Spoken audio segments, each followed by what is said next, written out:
Welcome to Bollywood spy ma'am. Thank you very much. Ma'am देखा जा रहा है कि माहिरा आपके सामने ही है बट आप हम्म। लोग उसको पहचान नहीं पा रहे हैं।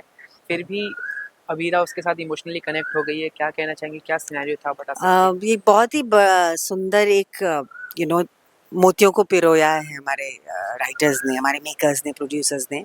एंड कि हम लोग मेले में जा मतलब एक फेयर में जा रहे हैं जहाँ हम लोग अपना बिजनेस जो है वो लोगों तक पहुँचाने की कोशिश कर रहे हैं। और अगर वो हम खरे उतरेंगे, उस कंपटीशन में जीतेंगे, तो हमें बड़ी इन्वेस्टमेंट मिलेगी अंशुमन जी से, जी। उनकी कंपनी से।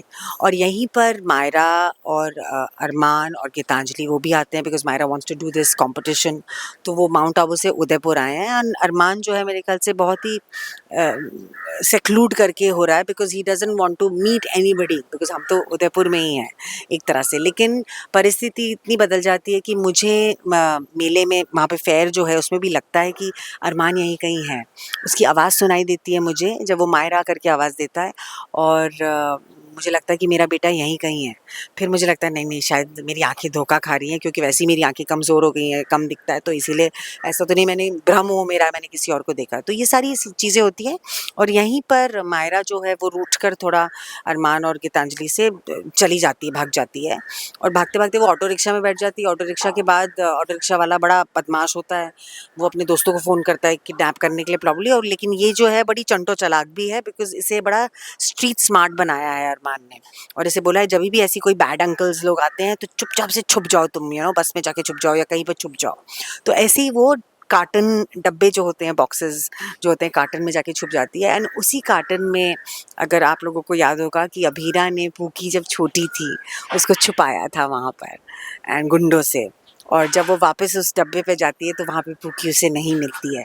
तो ऐसे ही हम लोग वापस जा रहे होते हैं मेले से, पहला दिन ख़त्म हो गया होता है और हम अपने स्कूटर में जा रहे होते हैं, तीनों तिगड़ी जा रही होती है। तो अचानक से अमीरा को डब्बे दिखते हैं और बोलती है रुको रुको रुको रुको।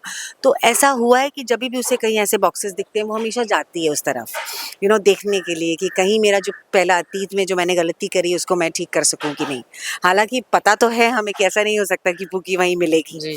6 साल के बाद, 7 साल के बाद, बट स्टिल एक माँ की फीलिंग्स होती हैं, तो वो उसकी तरफ फिर खींची जाती है। और वहाँ पे हमें दिखती है मायरा जो छुपी है, जो हमें बताती है कि ऐसा ऐसा हुआ है।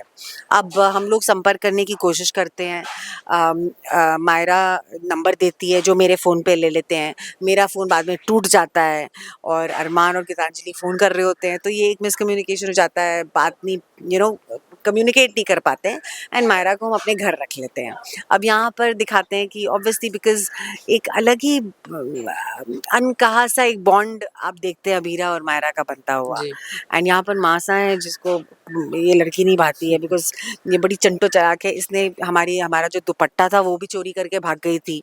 और फिर इसने वहाँ पे आइसक्रीम रख दी थी फेयर में हमारे स्टॉल में, तो सारी चींटियाँ आ गई थी, जिसकी वजह से सारे हमारे ग्राहक भाग गए थे। तो पहले दिन तो हमारा एकदम पोपट हो गया था, एक तरह से बोल सकते हैं, टाई टाई फिस हो गया था हमारा फेयर में। तो इसीलिए मासा को तो ये नहीं भागती है, लेकिन मैं थोड़ा ठीक है बच्ची है, रख लेते हैं, तो उससे हम रखते हैं घर पे। और वहाँ पर बड़ा कमाल का सीन होता है कि खाने के बाद अबीरा उसे बोलती है चलो चलो हम गेम खेलते हैं। और वो हम बचपन में आई थिंक हम सब ने खेला है। बिल्कुल। घर में चादरें चूदरे बनाकर सोफे के ऊपर रख के, कुर्सियों के ऊपर रख के, एक छोटा सा घर या महल या फोर्ट, जैसे जो किला जो भी आप बोले, तो वो एक फोर्ट बनाती है उसके लिए, ताकि वो उसमें खेले और सो जाए। लेकिन उससे पहले सीन में बड़ा इंटरेस्टिंग चीज़ होती है, बोलती है मुझे टीवी देखना है। तो हमारा तो टीवी है नहीं, और इसी ने मेरा फ़ोन तोड़ा होता है। तो मैं बोलती हूँ अब ये फिर बोलती है लैपटॉप में देख लूँ, लैपटॉप में देख लूँ। तो मैं बोलती हूँ भाई साहब इसने पहले ही मेरा फ़ोन तोड़ दिया, अब कहीं लैपटॉप ही ना तोड़े, मुझे लैपटॉप बंद कर देना चाहिए। तो ये सब चीज़ें हो रही हैं। और यहाँ पे बोलती है मुझे टीवी देखना है। तो मैं उसे बोलती हूँ भाई 8 बजे के बाद बच्चे जो टीवी देखते हैं ना उनकी आंखें खराब हो जाती हैं।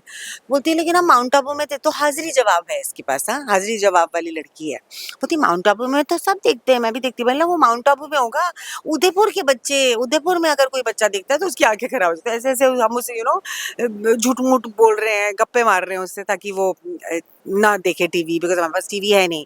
फिर खाने के लिए अबीरा करती है, फिर से नूडल्स सीख जाते हैं। नूडल्स नूडल्स का एक संबंध है, अगर आप देखिए एक तरह से कैरेक्टर ही है नूडल्स, बिकॉज अबीरा अपनी माँ के साथ, अक्षरा के साथ नूडल्स खाती थी। जी। वो एक उसका नॉस्टैल्जिक एक मेमोरी है बहुत सुंदर। और वही मेमोरी फिर अरमान के साथ हुई थी कि अरमान और रोहन वो नूडल्स बनाते थे। और वो जब वो हमारे घर में आई थी तो उससे बोला था मुझे कुछ बनाना नहीं आता, सिर्फ नूडल्स ही बनाने आते हैं। सो एक बॉन्ड है। तो वहाँ पर ये बोलती है छोटी कि मुझे नूडल्स पापा हमेशा बना करते हैं खाने के लिए। तो लेकिन पहले इसने बताया था कि मैं तो जंक फूड खाती हूँ। तो हम बोलते तुम्हारे पापा नूडल्स खाने के लिए मना करते हैं लेकिन बाकी सारे जंक फूड खिलाते हैं। तो फिर बोलती मैं खा के देखूँ कैसा है। तो वहाँ पर अभीरा से खिलाती है। So this mother and daughter bond which is not known right now. उन दोनों को नहीं पता, हमें तो मतलब हम कैरेक्टर्स को नहीं पता, दर्शक को तो पता ही है ऑब्वियसली। तो वो है और यहाँ पर फिर वो फोर्ट बनाती है और वो खेलेंगे उसमें। और वहाँ फिर मासा और विद्या जो है अपने सोने के लिए चले जाते हैं। उनका एक बहुत सुंदर सा बॉन्ड आपको दिखता है। वही फैंस की बात करूँ तो यहाँ पे देखने को मिल रहा है कि जो अरमान ने किया, हालाँकि बहुत गलत किया 7 साल पहले, वहीं फैंस का मानना है कि जो अंशुमन, अबीरा और आप लोग सबकी ज़िंदगी में आए हैं, अबीरा को अंशुमन के साथ मूव ऑन कर जाना चाहिए, फैंस का मानना है। आप इस बात से कितनी सहमत हैं? अच्छा, फैंस एक्चुअली मान रहे हैं ये जी। बात? अच्छा, मुझे पता नहीं ज़्यादा, I am so sorry. Well as as Vidya तो मैं बिल्कुल नहीं कहूँगी बिकॉज़ मैं जानती हूँ कि मेरा बेटा है अभी एंड मैं ये भी जानती हूँ कि अबीरा शादीशुदा है मेरे बेटे के साथ, अरमान के साथ। तो इनफैक्ट दादी साहब भी थोड़ा-सा इसके बारे में ज़िक्र करती हैं, जिसे मैं एकदम नकार देती हूँ और मैं उन्हें बोलती हूँ प्लीज़ मासा, इस बारे में ज़िक्र भी मत कीजिए। एंड वो बोलती है कि तुम्हारा बेटा है तो है कहाँ लेकिन? और मैं बोलती हूँ है वो, लेकिन वो आएगा ज़रूर। तो इसीलिए मेरे हिसाब से, विद्या के हिसाब से तो no.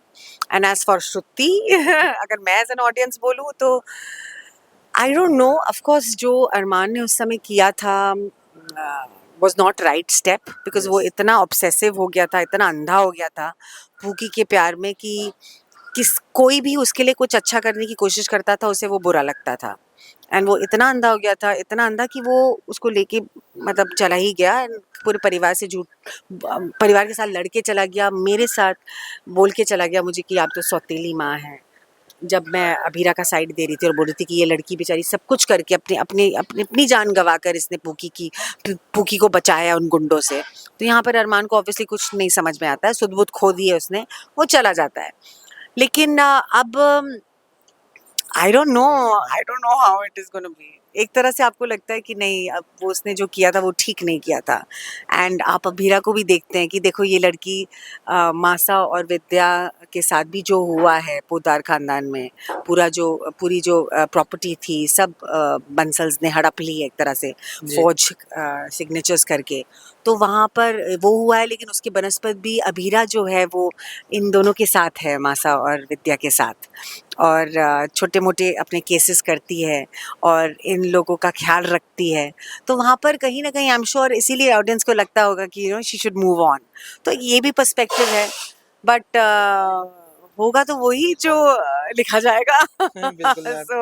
So and what the makers and the channel and the writers they decide. तो देखते हैं आगे क्या होता है। It's interesting. अभी तो बड़ा मज़ा आ रहा है हमें बिकॉज़ हमारी जो तिगड़ी है वो बड़ी मज़ेदार है एंड हम बड़े मस्ती करते हैं एक दूसरे को खुश रखने के लिए। फ़नी मोमेंट्स को लेकर आते हैं अपनी ज़िंदगी में, एक दूसरे की ज़िंदगी में, ताकि जो हमारा अतीत है, जो एक तरह से बहुत आप बोल सकते हैं दुखदाई था या पेन के थ्रू गुजरा है, उसको ओवरकम करने के लिए हम लोग एक दूसरे को प्रोत्साहन देते हैं, मोटिवेट करते हैं, खुश रहने की कोशिश करते हैं with the undercurrent of sadness and what has happened. Okay, thank you so much ma'am, thank you so alright, much. Thank you. Thank you.